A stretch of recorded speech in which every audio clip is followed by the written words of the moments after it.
OK, this is Declan Canning.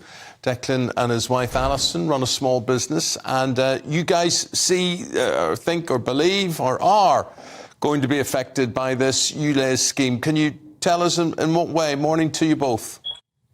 Good morning. Well, the main thing is our van for work isn't compliant. There's nothing wrong with it, but according to Mr. Khan, I have to get rid of it.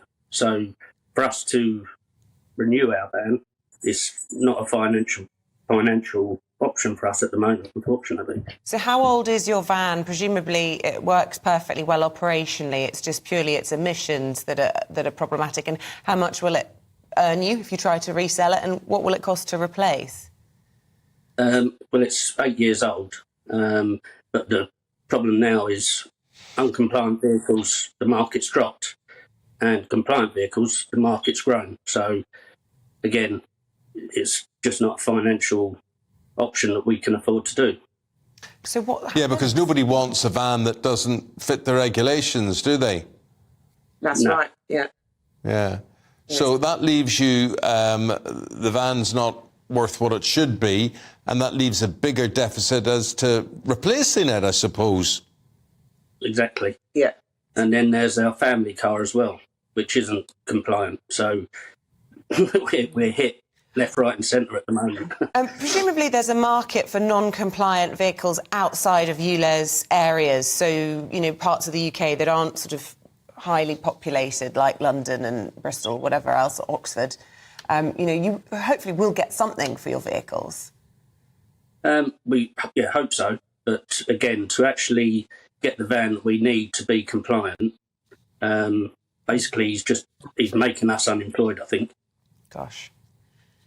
And what would you say to the London mayor? I mean, he would argue very strongly that emissions in the city contribute to thousands of premature deaths, that it's poisoning us all, that there's scientific evidence that emissions can lead to all sorts of things, not just breathing problems, but dementia, heart disease, all the rest of it. I mean, he argues that very strongly.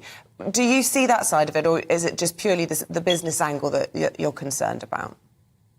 No, I can understand where he's coming from in terms of trying to lower the emissions as such. But I'd like to see hard data rather than just him telling me that that's the situation. So, Alison, how would you sum it up? I mean, have you got anger about all of this, or is it just worry? It's a bit of both, really. It is worry, obviously. What are we going to do come August? We're not going to be able to afford a new van, new car. Declan also has a hobby for classic cars, so they're going to have to go. We won't be able to afford that. Seriously? So ridiculous. Classic cars affected by all of this then as well?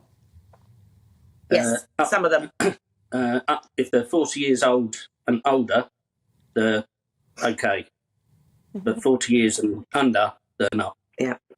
What have you got that's 40 years old? Tell us what cars you've got. I've got an old transit van. Yeah. Mini. And an Escort convertible. Old school. So the Escort convertible isn't compliable.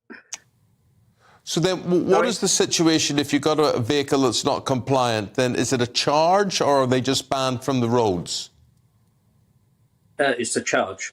So, for example, if I come home from work, it's £12.50.